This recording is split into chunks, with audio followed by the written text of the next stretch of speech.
반갑습니다. 학생들 역사 2.0입니다. 지난 시간까지 마무리한 8번 학습지에서 우리는 조선시대의 여러 내용들을 함께 살펴보았습니다. 8번 학습지를 기준으로 하여 조선시대와 관련된 내용을 모두 마무리 짓고 오늘 시작하는 9번 학습지부터는 근현대사의 내용이 시작될 예정입니다. 자, 9번 학습지 오늘 우리는 이런 내용들을 살펴볼 것입니다. 흥선대원군의 개혁, 그리고 흥선대원군의 통상수교 거부 정책의 내용을 알아볼 것입니다. 그리고 통상수교 거부 정책에 대한 서양의 반응인 두 차례의 양료를 지금부터 함께 공부해 보도록 하겠습니다. 자, 학습지 아니죠. 교과서 412페이지의 내용 표시해 주기 바랍니다. 그동안 배웠던 학습지의 내용들 각 왕별로 표시를 완료한 상태이지요. 오늘 우리가 9번 학습지에서 배울 내용은 흥선대원군 그리고 고종시대 때 발생한 내용입니다.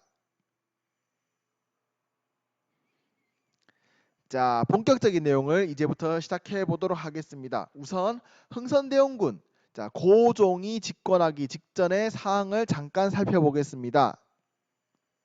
19세기 조선의 사항은 다음과 같습니다. 우선 조선 내부 사항을 살펴보도록 하지요. 7번 학습지에서 배웠던 내용이 거의 반복됩니다. 세도 정치로 인해서 왕권은 약화되고 비변사는 강화되고 있었습니다.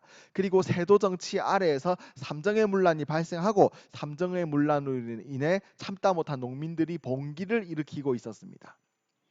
자, 19세기 조선의 외부 상황 살펴보겠습니다. 이양선, 서양의 배인 이양선이 등장하고 이들은 통상을 요구하였습니다. 이양선은 모양이 다른 배를 뜻하는 말입니다. 이런 이양선들이 조선의 바다에 나타나면서 서양 세력들이 말합니다. 조선아, 이제 우리 서양 세력과 함께 장사하자, 교류하자라고 말이죠.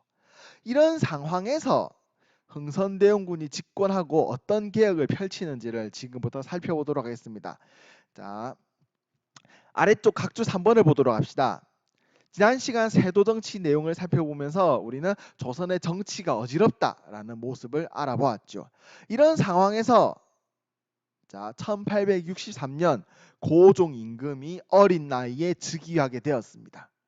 고종 임금이 어린 나이에 즉위하게 되면서 아버지인 이하응, 이 흥선대원군이 되어 권력을 차지하고 개혁을 실시하게 되었습니다. 대원군이라는 말은 왕의 아버지를 뜻하는 단어입니다. 25대 임금 철종이 갑작스럽게 병으로 죽게 되면서 조선의 왕실은 새 임금이 될 사람을 찾게 됩니다.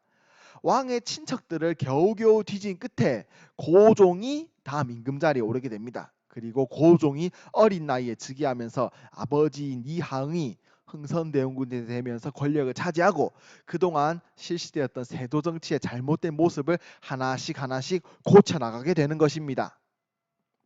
흥선대원군의 사진입니다. 자, 흥선대원군의 개혁 정치를 크게 두 가지 내용으로 살펴보겠습니다. 우선 첫 번째, 통치 체제 정비입니다. 자, 흥선대원군은 우선 그동안 진행되었던 세도 정치의 잘못된 모습을 하나씩 고쳐 나갑니다. 안동 김씨를 쫓아내고 인재를 골고루 등용합니다. 그리고 세도 정치 과정에서 그 힘이 커졌던 비변사를 폐지하고 의정부와 삼군부의 기능을 회복하였습니다. 의정부는 조선의 최고 정치기구를 말하는 것이고요. 삼군부는 조선의 군사를 담당하던 기구입니다. 비변사에게 집중되어 있던 모든 권리, 정치적 권력, 군사 권력을 이제 의정부와 삼군부에게 나눠줌으로써 조선의 정치제도를 올바르게 고쳐나갔습니다. 자, 흥선대원군의 통치체제 정비 계속해서 살펴보도록 하겠습니다. 흥선대원군은 왕들이 살았던 조선의 궁궐 경복궁을 다시 세우기 시작합니다. 건축물을 고쳐서 새로 짓는 것을 중건이라고 합니다. 자, 경복궁은 임진왜란 당시 불탄 상태로 오랫동안 방치되어 있었습니다. 흥선대원군은 왕실의 권위를 세우기 위해서 경복궁을 중건하게 되는데요. 자, 경복궁을 새로 중건하는 과정에서 많은 돈이 필요했습니다. 이 돈을 채우기 위해서 비용을 채우기 위해서 원납전을 징수하고 당백전을 발행하였습니다. 원납전, 대원군이 경복궁 중건을 위해서 강제로 거두었던 기부금을 말합니다. 당백전, 경복궁의 중건을 위해서 발행한 기존보다 100배의 가치를 지닌 화폐입니다. 자, 이러한 과정을 거치면서 흥선대원군은 경복궁을 중건하게 되고 결국 경복궁이 완성되게 됩니다. 경복궁을 중건함으로써 왕실의 권위를 세웠다는 목적을 달성하기도 합니다. 하지만 그 과정에서 많은 양반들의 반발 그리고 공사에 동원되었던 백성들의 반발을 불러일으키기도 합니다. 자, 흥선대원군의 통치체제 정비 법전 편찬 보겠습니다. 흥선대원군은 대전회통 육전도래라는 법전을 새롭게 편찬함으로써 조선의 통치체제를 정비하고 책으로 완성시켰습니다. 자, 다음은 흥선대원군의 민생안정책, 재정확보책을 살펴볼 텐데요. 자, 이 내용을 살펴보기 전에 7번 학주에서 우리가 배웠던 삼정의 문란 내용을 잠깐 기억해야 됩니다. 삼정의 문란, 매간매직으로 관리가 된 사람들이 백성들에게 세금을 마음대로 거두면서 저질렀던 여러 가지 부정부패를 말하는 말입니다. 토지에 매겼던 토지세인 전정, 농민에게 군포를 징수했던 군정, 그리고 농민에게 곡식을 빌려주고 이자와 함께 갚도록 했던 제도인 환곡을 각각 잘못된 모습으로 운영했던 것을 삼정의 문란이라고 합니다. 7번 학습에서 배웠던 삼정의 문란. 흥선대원군은 이 삼정의 문란을 다시 올바르게 고치기로 합니다. 자, 그 내용을 하나씩 살펴보겠습니다. 우선 첫 번째입니다. 전정의 문란을 수습하기 위하여 은결색출을 하게 됩니다. 은결, 숨겨진 땅입니다. 숨겨진 땅을 찾기 위해서 토지조사를 실시합니다. 토지조사를 실시하여서 부자들이 숨겨두었던 토지를 찾아내고 이 새롭게 찾아낸 토지에서 세금을 거둠으로써 흥선대원군은 나라의 재정을 안정화시킵니다. 이를 통해서 전정의 문란, 땅 없는 백성들에게 세금을 걷던 전정의 문란을 수습하는 데 성공하게 됩니다. 은결은 숨겨진 땅을 말하는 겁니다. 자, 다음 호포제를 실시합니다. 자, 그동안 조선은 군포를 거둘 때 백성, 농민에게만 거두었습니다. 하지만 호포제를 실시함으로써 양반에게도 군포를 부과하게 됩니다. 그동안 양반들에게 군포를 부과하지 않는 대신 삼정의 문란 중에서도 군정의 문란, 백골징수, 황구첨정, 족징, 인징 등의 잘못된 모습이 나타났었죠. 흥선대원군은 호포제를 실시함으로써 양반에게 군포를 징수하게 되고 그 결과 억울한 백성들에게 군포를 몰아서 징수하던 군정의 문란을 수습하는 데 성공하게 되었습니다. 호포제 집집마다 배를 거둬들인 제도라는 뜻으로서 양반에게도 이제부터 군포를 부과하게 되었던 것입니다. 다음 넘어가겠습니다. 자, 환곡의 문란을 수습하기 위해서 사창제라는 제도를 실시합니다. 사창제, 지방민이 직접 환곡을 운영하는 제도를 말하는 것입니다. 기존에 실시되었던 환곡처럼 곡식을 빌려주고 이자를 받되 관청이 아닌 민간에서 이를 관리하게 됨으로써 관리들의 부정부패가 개입될 수 있는 여지를 막아내었습니다. 이런 사창제를 실시함으로써 환곡의 문란을 올바르게 고치는 데 성공하였습니다.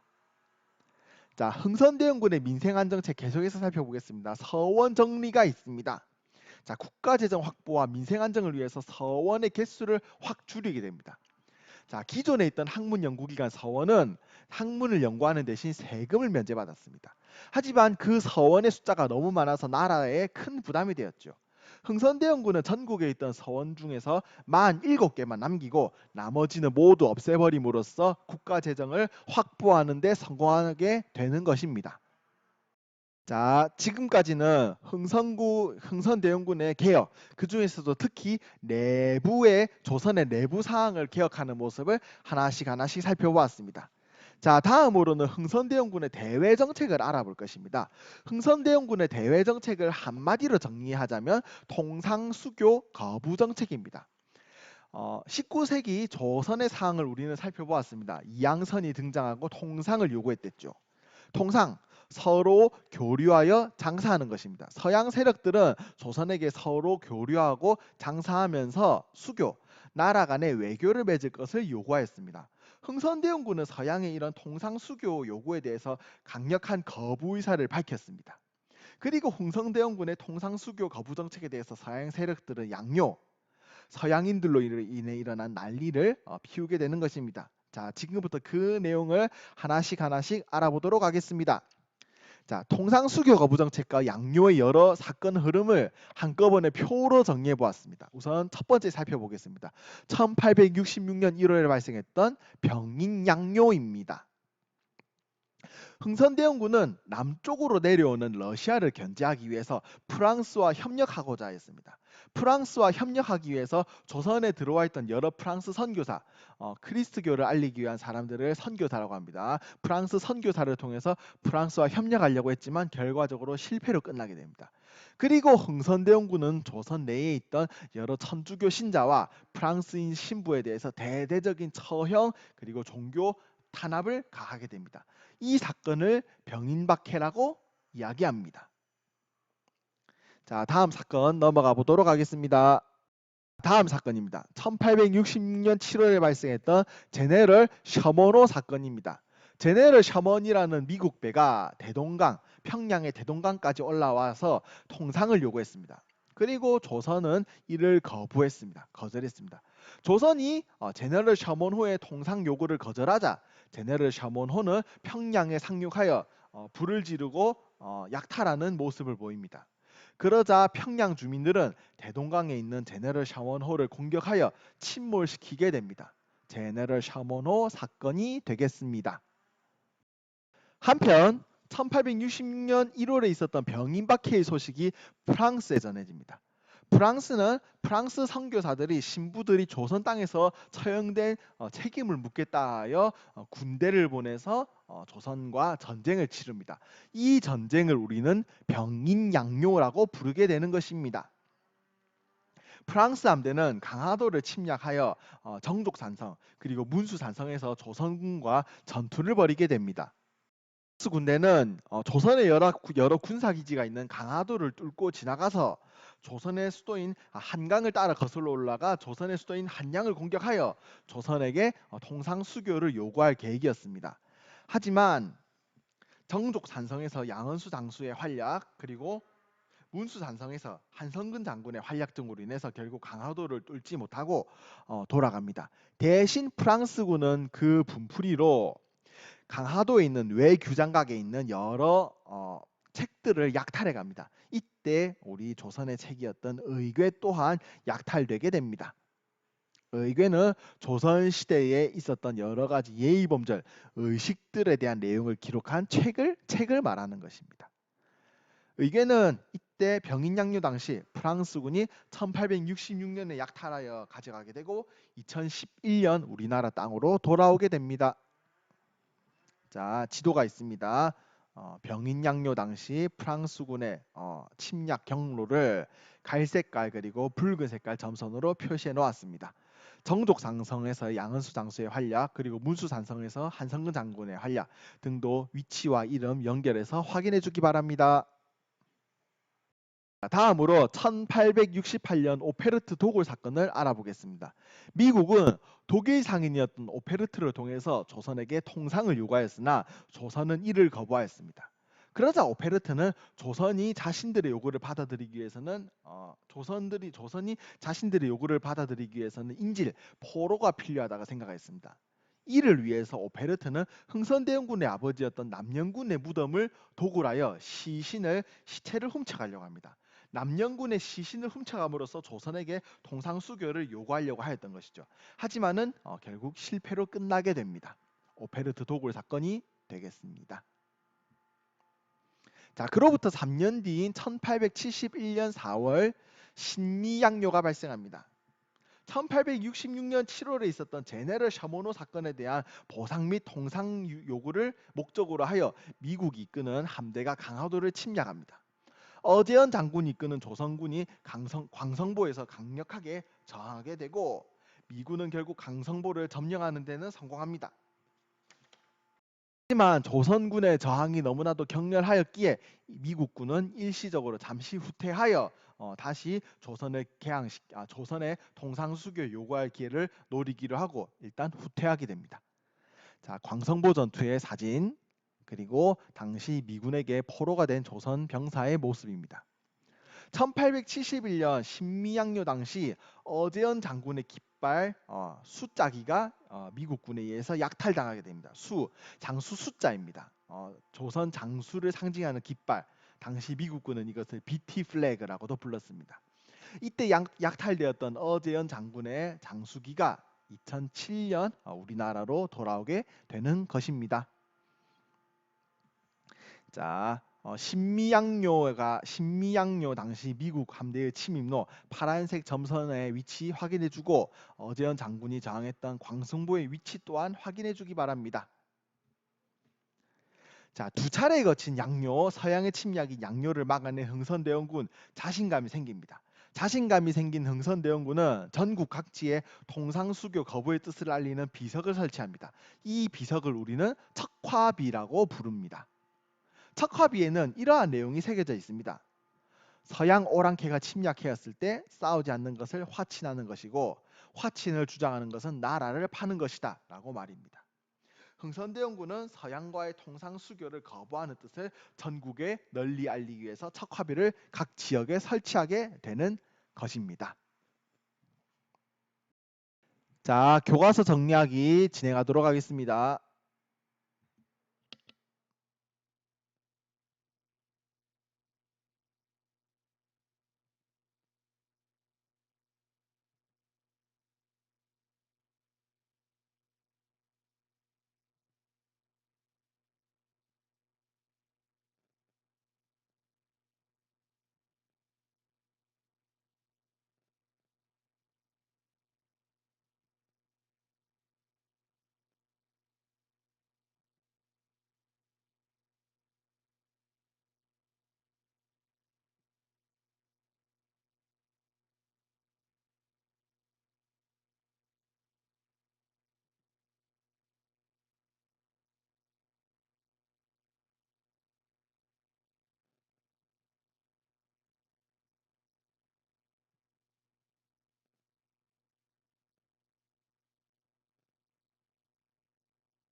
자, 오늘 우리는 19세기 조선이 처해 있던 내적, 외적인 상황에 대한 흥선대원군의 대응을 알아보았습니다.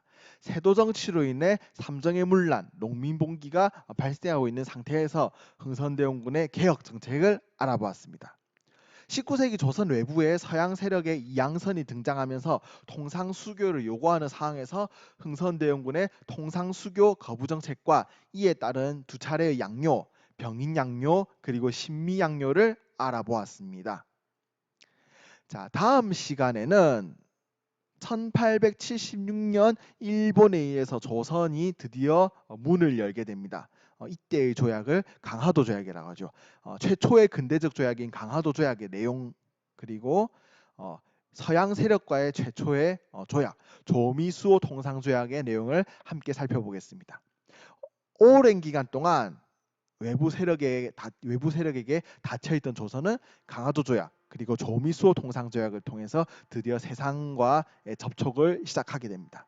이때의 내용을 다음 10번 학습지에서 함께 알아보도록 하겠습니다. 다들 수고 많이 했습니다.